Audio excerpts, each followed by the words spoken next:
Welcome back, my friends, to TFT Hyper Roll with Autarch, and I did a Faded build the other day that focused primarily around Yasuo. And while that is a valid way to do Faded, it is not the only way, so I would have been remiss if I didn't cover this as well. And like the other builds I've been doing lately, please do not force any of these. If you really want to climb, look to the Bruiser builds. They make it a lot easier, but let's look at our first set of augments. We have the shot at a Duelist Crown. There's nothing here that I really like. I ain't taking Wandering Trainer. That can go to hell and die. But Prismatic Ticket, yeah, that one I will go for because it'll give me the ability to craft a team. Now this one's being really non-committal to start off with, so I just have a mishmash at this point with 2 Arcanists on the board, so we're getting a little extra AP, but you're not going to win against Build-A-Bud, which gives you a 3-star champ to start. So at this point, we are just going with 2-star champs we can form, and getting a decent item on Lux. Jeweled Gauntlet is pretty good for her. But that on its own is likely not to win matches because you need synergies to really make it work, and 2 Arcanists on their own just isn't quite enough to get through a team that actually has synergy. For the item choice, I'm a little torn because the bow can make a Titan's Resolve, which is good for Yasuo. The Tear of the Goddess ultimately can become a blue buff, which is good for Lux. Also, at this point, I decide I've had enough of the chatter and deafen the entire team. Now, I wish I could say for sure why I chose the Tear over the bow, because normally I would want to put the Titan's Resolve on Yasuo, but something in my head was just telling me tilt into Arcanist. I had no evidence for that. I wasn't getting a lot of them. I just had the 4 Luxes, but it said it, so I followed my gut. And sometimes in this season, more than any others, that's all you can do. Let's look at the second set of augments. Nothing thrilling. Jeweled Lotus isn't bad. Faded Crest, you don't really need it unless you're trying to go for 10, and we don't have any chance of getting there. I like Arcanist Crest, because that should allow us to get to the 7 Faded 6 Arcanists, since there's a double crossover there. We can turn Kindred into an Arcanist, and since Kindred does AP damage, that will be helpful. And now, because of items we got out of the NPC round, we can tank up Yasuo with a Warmogs and Titan's Resolve. An Arcanist, like some of the other traits, I've found not to be particularly strong early. It gets stronger later as you get to the higher numbers. 4 is not enough of a power spike. It really does at 6. Same with Faded for 5. And as I mentioned in my last video on Faded, the reason is because at anything less than 5 Faded, the only champs who are getting their Faded bonuses are the ones who are linked. Whereas once you get to 5, everyone gets their Faded bonus, and the linked champs are only getting an additional health bonus on top of the Faded bonus. So with this build at this stage, you have kind of a tough choice. 4 Arcanist is going to help boost someone like Lux a little bit higher, but going up to 5 Faded will give all of your Faded champions their bonus. It's really a game decision and gut call. In this case, it worked out to go with Arcanist.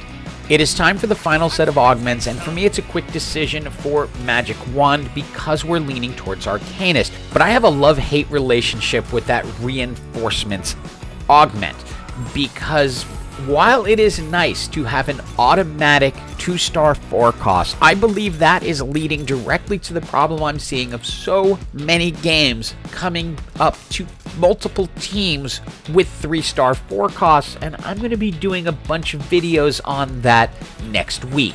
Now, I made a pretty big mistake here. I put the Static Shiv on Aphelios, but it's actually Kindred who gets the attack speed bonus, so I should have put the Static Shiv on Kindred so that more and more shred would be going out. We are down to our last item component, and we had a stupid waste of time in between, but we did find a set that we can stick between Yasuo and Thresh. That is our 2 highest health champions, and that will give him a boost and make him more powerful. Set is going to have an immediate impact, and we effectively have everything we need for this build. We have all of our Faded, we have all of our Arcanist, we just have to make it to 10. Now, ultimately, we just gather around Kabuko, and we put it in Nitro Speed because he takes a lot to take down. And we have an item choice here, and I just want more set items at this point, so I'm going to go ahead with the Rage Blade since we already have healing through the Bloodthirster. And with that 7 Faded bonus and additional speed, you will see Set just tear through the opposing team. He is a very strong champion, even at 1 star, especially with all the bonuses. It is time for an item choice, and since our last 2 to go in are going to be Arcanist, we want Arcanist-friendly items like Jeweled Gauntlet so spells can crit. Syndra is very, very strong for this. She's going to be getting both the Faded and the Arcanist bonus, so absolutely going to put that on her. And there are a couple of keys in this build. Number 1 is going to be Lux stunning people, which will allow Set to get in there and just slam them. Number 2 is going to be the amount of damage coming out of Syndra. You can see that she just levels the opposing team. And it is time for an item choice, and I was really hoping for a mana-producing item, but I can actually help make up for a previous mistake. Getting the Rage Blade and putting it on Aphelios will actually speed up his attack, unlike what I should have done and put it on Kindred, because Kindred gets attack speed as part of the Faded buff. But now that we have a 2-star Set, as you can see, he just gets into the backline and wreaks absolute havoc. And this is against another Faded team, but it doesn't matter. The Set is going to rule the day. And say it with me, we are now into the top 4. And we can now bring in Lysandra as our final Arcanist, also ticking Porcelain, which is not bad, and we pretty quickly get 2-star Lysandras. We're going to go ahead and grab the Adaptive Helm here, but all that means is that we're going to have to move Lysandra back because we want it to be in the AP position, which is the back 2 rows, so she can start from the 2nd row from the back rather than in the 2nd row up front. And again, if you watch, it really comes down to multiple factors. Lux hitting those stuns is absolutely critical, and that allows Set to get in, but he gets wiped out pretty hard. However, Lux is able to keep things in place when they would otherwise destroy the team. That Udyr would have had it, and Teemo would have had it, but Lux holds them up and is able to pull out the victory in that round.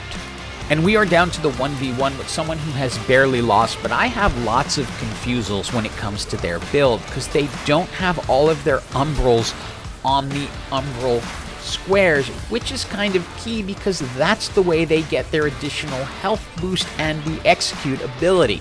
So in the first round, we take them out pretty easily. As we head into round 2, I see a lot of the same problems. They do have the 2-star Irelia, which is going to do a lot of damage. The problem is if she goes down and our Set is in the backline just wrecking things, their team will fall apart because they're counting on Irelia to be the entire carry. And one nice ability with Lysandra is she can give you additional items, so we are able to get a Death Blade onto Aphelios. We also picked up an Irelia just in case they were going for the gold 3-star Irelia, but they weren't really doing that. They were just trying to reposition around what we were doing, but they still weren't using their Umbral circles, which it's a problem with Umbral, much like it was with KDA when we had that you're going to be able to position around it, and it cost them the match, and it's GG for everyone. So yeah, Faded Arcanist is good, especially if you get an emblem. Hope you enjoyed the video, and as always, have an absolutely awesome day.